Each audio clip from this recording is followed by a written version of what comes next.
Have you ever heard of a man who went to war and never returned, but who everyone swears they saw, years later, walking the same streets where he grew up? We're not talking about ancient legends or stories invented to scare children. We're talking about flesh and blood soldiers who one day left in uniform and with weapons in hand, and disappeared as if the world had swallowed them whole. No bodies found, no letters, no news, only silence. And silence, in war, is worse than any scream. There are families who still keep the table set, their plates empty, waiting for that son who never walked through the door. In military archives, they are missing in action. In the mouths of veterans, they are ghost soldiers. And the question that no one can keep quiet is, how does someone disappear amid hundreds of men, helicopters, explosions, and never be seen again? The first stories began to circulate during World War I, when entire trenches would vanish into the fog and never be found. But it was in Vietnam that the term ghost gained currency. Men were seen in the heat of battle and, seconds later, simply disappeared. No explosion, no gunshots, nothing, just emptiness. Many say they were taken by the enemy, others swear they deserted. But what about those who, years later, were seen wandering through remote villages, with a lost look in their eyes, unable to pronounce their own names? Who were they? And if they weren't prisoners, where were they all this time? War doesn't answer, it only keeps secrets, and we'll delve into them now. The image that never left my mind was of a platoon advancing down a narrow road in Afghanistan. The sun was rising, and dust covered everything. A soldier at the end of the line stopped to adjust his backpack. When he looked up, the rest of the troop was gone. All of them. He ran, screamed, looked for footprints. Nothing. It was as if he'd woken up in another place. In a world where those men never existed. When he returned to base, no one believed him. They said it was shock, but I saw it in his eyes. It wasn't. He'd lost something he couldn't explain. What makes these stories so disturbing isn't just the disappearance, it's what comes after. It's the weight of mystery. It's the feeling that, even with all the technology, satellites, drones, and maps, war still has dark alleys where the light doesn't penetrate. And perhaps that's why, decades later, we still talk about them, because, deep down, we're afraid to admit that, in war, any of us can disappear. That to understand the origins of the ghost soldiers, we need to go back in time, not to cold dates and pages of books, but to scenarios where the smell of gunpowder mingles with fear. Wars don't spring from nowhere. They spring from poorly drawn borders, from ancient disputes, from hatreds cultivated generation after generation. In World War I, entire fields became headstoneless cemeteries. In Vietnam, jungles swallowed men, as if the forest were alive. In the Korean War, entire villages vanished overnight. Behind every conflict lay something greater: oil, strategic territories, ideologies sold as absolute truths. And each army, as it marched, left behind not only destruction but gaps impossible to fill. Disappearances in action weren't just the result of chaos. They were often the result of secret agreements, of operations that were never officially recorded. A soldier could be erased from the record for having seen too much, for having participated in something the world couldn't know about. And when someone is erased, there's no body, no funeral, no story, only official silence. The government would say, "We have no information at this time," and that moment never came. It was easier to create legends than to admit uncomfortable truths. There are reports of units that crossed enemy lines for short missions and never returned. Satellites and reconnaissance aircraft flew over the area and found no trace. No destroyed trenches, no marks of gunfire, no remains of equipment, just nothing. Most disturbingly, some of these places, years later, were occupied by civilians who swore they had never seen soldiers there, as if the men had entered a piece of land that did not obey the laws of time. And don't think these cases are a thing of the past. In recent conflicts, such as Syria and eastern Ukraine, similar stories have emerged. Men who went out on routine patrols and never returned. Families who received only a document with the dry phrase, "missing in action." No explanations, no goodbyes. And when relatives press, they receive cold stares and empty promises, as if there was something too big to tell. The truth is that the official story is always cleaner than the real one. No one wants to admit that. In the midst of war, there are black holes where entire lives are swallowed, and each missing soldier carries with them more than just their own life. They also take a family's peace, a commander's sleep, and the certainty that no one is truly safe. If you think this is all just a movie, think again. The legends of the ghost soldiers live on, and in the next installment, we'll see how this ancient wound still bleeds and affects today's world. If you're here so far, don't forget to subscribe and like, because what follows will move you even more. Today, in the 21st century, with satellites monitoring every inch of the planet, drones flying overhead, and databases recording everything, there are still soldiers who simply disappear. And these aren't isolated cases. In conflict zones like Afghanistan, the African Sahel, or Ukraine's eastern border, missing in action remains a constant threat. It's not just the individual soldier who disappears, it's the impact it leaves on the world around them. A mother who can't sleep, a son who grows up not knowing whether his father is dead or alive, an entire village living in fear because if someone with a rifle and a uniform can disappear, what's left for the unarmed? These stories aren't confined to military corridors, they cross invisible borders and reach us in ways we don't even notice. War, even from afar, knocks on our door. It affects the price of food, gasoline, market tensions, and the deals our governments make without public consultation. A container held at a port because the route passes through a conflict zone is enough to increase the cost of something you buy at the grocery store. And all this happens while politicians smile for the cameras and claim it's under control. But how can you control something that makes men vanish like dust? The human side is the cruelest. I've seen wives carrying unsent letters, believing that somehow their husbands will still read them. I've seen veteran soldiers visit places where their comrades disappeared, trying to feel some trace in the wind, as if the air could return answers. And I've heard officers, their voices choked, say they'd rather receive a body than live in uncertainty. Because mourning only begins when one is certain. Before that, it's an invisible prison. The official silence about these disappearances serves many interests. For some, admitting that soldiers disappear is a sign of weakness. For others, it's hiding dirty operations, unlikely alliances, mistakes that would cost careers. In the end, the families, and by extension, all of us, pay the price because each untold war creates space for the next. And it's in this silence that legends grow, legends that become ammunition for propaganda. Distorted stories used to fuel hatred or artificial heroism, and while authorities count the dead, the list of missing only grows. Today, in several conflict regions, there are more names of soldiers than the government dares to publish. This means that, right now, somewhere in the world, there are men alive, wounded, or in hiding, whose whereabouts are unknown, and perhaps never will. What scares me isn't just the past of these ghost soldiers, it's the present. Because even as we speak, others are already on their way to becoming the next forgotten name.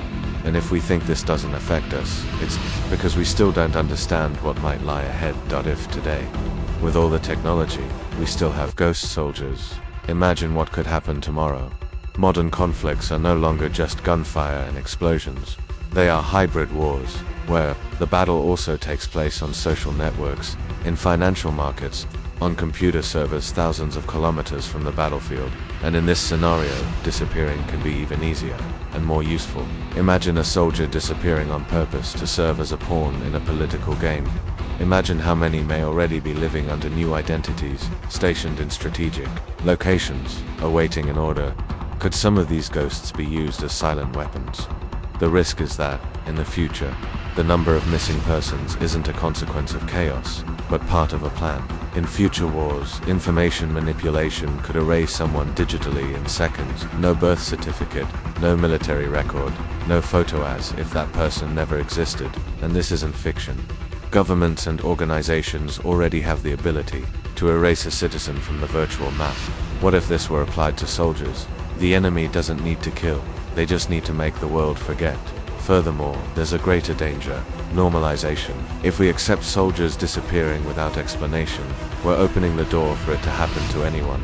Journalists, activists, ordinary civilians. Today, they're soldiers in war zones. Tomorrow, they could be people like you and me, disappearing in an officially unexplained way. Because, deep down, when a society becomes accustomed to silence, truth loses its value. Experts are already warning, the disappearance of combatants can be used as a tool to destabilize entire countries. Imagine dozens of soldiers from a nation disappearing at the same time. The psychological impact undermines the morale of any army, weakens alliances, and spreads panic. And in a world where tensions rise daily, any trigger could be enough to drag other nations into the same black hole. And then comes the question no one likes to hear. What if it's with us next time? What if one day we wake up and realize that the missing aren't just in distant headlines, but in the streets we know, in the names we call our friends? War has a nasty habit of creeping up on us slowly, until, before we know it, it's already knocking at the door. The future of ghost soldiers isn't just a military curiosity, it's a reflection of what could happen to all of us if we continue to close our eyes. And that's why, in the final section, we need to look head-on at this wound that hasn't yet healed, because it holds something no one expected, and that could change everything. Today, the soldier's ghost isn't just on the battlefield, it joins the grocery line. It weighs on the electricity bill. It changes the mood of the city. When a combatant disappears, the war doesn't end. It continues in the house that lost its salary, in the mother who wakes in the middle of the night to a noise and runs to the door, in the son who asks at school why his father isn't coming back. The missing person becomes paperwork, passwords, protocols, benefits that don't come through, investigations that don't move forward. Meanwhile, life gets more expensive.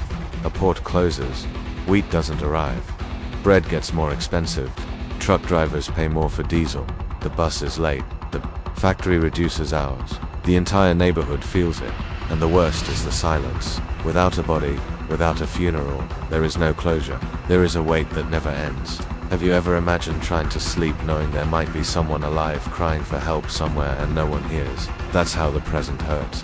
That's how a distant war enters your kitchen, and tomorrow everything repeats, more expensive and colder. That's it, all over again. Look at the faces. A mother at the border holds 2 backpacks and a laminated photo. She doesn't cry, because she's already used up her tears. She simply repeats her son's name and shows the image to the soldier at the checkpoint. A man who has returned from the front looks at the ground. He says he saw that boy at the last checkpoint, but doesn't know what happened next. A ride-hailing driver underfills his tank, adjusts his route, and turns off the air conditioning. He doesn't monitor the war, but the war monitors his wallet. On the other side, a commander denies having prisoners. He says he follows the rules. A diplomat smiles for the cameras and talks about dialogue. Meanwhile, a volunteer organizes food boxes. He reads hastily written names, some with shaky handwriting, others without a last name. When no one picks up the basket, he puts the paper away. He fears that name will be another one to slip onto the list of those who disappear without a sound. Who profits from all this? Who pulls the strings? Answers don't come. When they do, they come cold. Yes, now look at the supermarket shelf. The package of rice has a new price. So does milk. Is it the market's sole fault? Not always. A humanitarian corridor closes. A ship is stuck in port. A missile hits a warehouse. Marine insurance goes up. Freight prices skyrocket. Retailers rebate. Wages don't keep up. This is how war crosses the ocean and reaches your cart. At the gas station, the attendant explains that fuel prices have gone up again. The pump never fails. It translates the world's fear into cold numbers. In commerce, contracts are shelved. No one wants to take risks. Uncertainty is the most expensive currency there is. And at the end of the day, there are only hushed conversations. People who fear losing their jobs. People who think about leaving. People who can't sleep. Meanwhile, politicians talk about stability, but calculate votes. Generals talk about honor, but count ammunition. Companies talk about security, but measure profits. And in the midst of all this, a soldier disappears, and everything gets a little worse. A disappearance brings down many and disrupts routes. Some say this is all a narrative, and it is, but not the narrative you think. There's the narrative of the mother who doesn't clean up her son's room. There's the narrative of the officer who signs a document and calls it an operational discharge. There's the narrative of the company that enters into a contract that depends on the war lasting a little longer. And there's the narrative of the internet, which turns pain into noise. Videos arrive without context. Old photos circulate as if they were from today. Fake profiles push convenient versions, while the truth struggles to move forward. Lies hitch a ride. In the field, journalists protect themselves as best they can. They note names, dates, places. They try to confirm everything. On the other side, spokespeople deny, accuse, delay.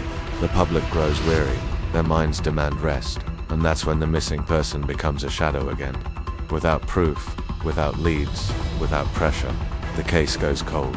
Does anyone remember him? Would you? They dig ditches and find bones. Families send samples, they wait, a number comes. Or nothing. Exchanges fail too much. The consequences no one talks about are in the corners where the camera barely penetrates. In the classroom with a boy without documents, because his father disappeared and his mother couldn't record anything. In the health center that treats anxious, sleepless people with chest pains that aren't heart attacks, but fear. In the small factory that closes its doors 2 days a week to save energy. In the countryside, farmers postpone planting because they don't know how much fertilizer will cost. In the city, rent rises because the arrival of displaced people tightens supply. Credit lines dry up. Insurance becomes more expensive. Companies postpone projects. Governments improvise cash flow, and in the underworld, smuggling, arms trafficking, and the recruitment of mercenaries grow. All of this fuels the cycle. One war fuels another, one disappearance fuels another, and we pretend it has nothing to do with our lives. It does. Those who pay the bill are those who wake up early. Don't you think so? Look at the price of bread, gas, and bus fares. They reveal what the rhetoric tries to hide. In the end, what remains is a parade of names. Names whispered at border posts. Names repeated over military radios. Names pasted on posts, in shelters, in parishes. Some reappear, wounded, changed. Others return in bags. Many never return, and each absence pulls a chain of losses that the news doesn't fully reveal. Losing the family, losing the street, losing the city, losing the country. Those who suffer ask for peace. Those who manipulate ask for time. Those who profit ask for more contracts. Between one request and the next, lives disappear. This is what the present tries to hide behind graphs and reports. It has no special effect. It's empty. And the question that won't go away is the same as before. Where are they? Who answers? And if tomorrow it's with someone from your home, what would you do today to prevent it? Think of the school that welcomes children without the language. The hospital delays appointments because it treats the wounded from far away. At the port, they cut shifts.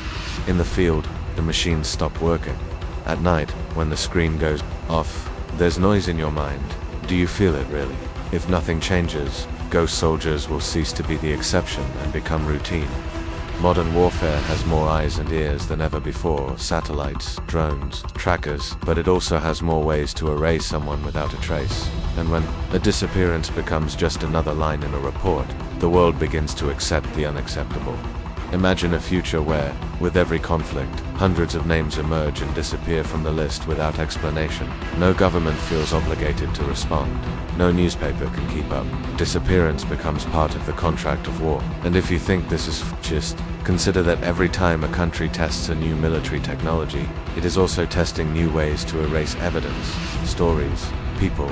The question is, what happens when these techniques cross borders and begin to be used outside the battlefield? The tomorrow that may emerge from this silence is not only bleak, it is dangerous for everyone. Forgotten wars continue to smolder. Frozen conflicts await only a spark to explode, and in each of them, there are groups willing to profit from the chaos. Mercenaries, arms dealers, corporations that sell private security. Everyone wins when fear spreads. And fear spreads easily. An explosion in a distant country can send stock markets plummeting worldwide. A closed oil route can shut down factories thousands of miles away. A wave of refugees can spark inflammatory political discourse in another language on another continent. This is how the disappearance of a soldier in the desert can echo in your city, even if you've never set foot outside your neighborhood. If we look to the future with a clear head, there are three paths. The first is diplomatic. Agreements, negotiations, concessions. It sounds nice, but it requires political courage, and political courage is rare when votes and contracts are at stake. The second is violent, preemptive strikes, military responses, more deaths and missing persons. This is the easiest path because it sells the image of strength and keeps arms industries running. The third is the unthinkable, the total collapse of communication and trust between countries. This is when alliances crumble, treaties become waste paper, and each nation decides it's on its own. In this scenario, missing persons are not a priority, they're just statistics. And in the midst of all this, we, ordinary citizens, watch as if it were a movie. But it's not a movie. It's a rehearsal. It's a test. History has shown that what happens outside, sooner or later, knocks on our door. Today it's a soldier disappearing into the jungle. Tomorrow it could be a rescue volunteer, a journalist, a doctor, an engineer. People who go out to help and never return, and when they do return, sometimes they don't speak, they don't remember, or they're no longer who they once were.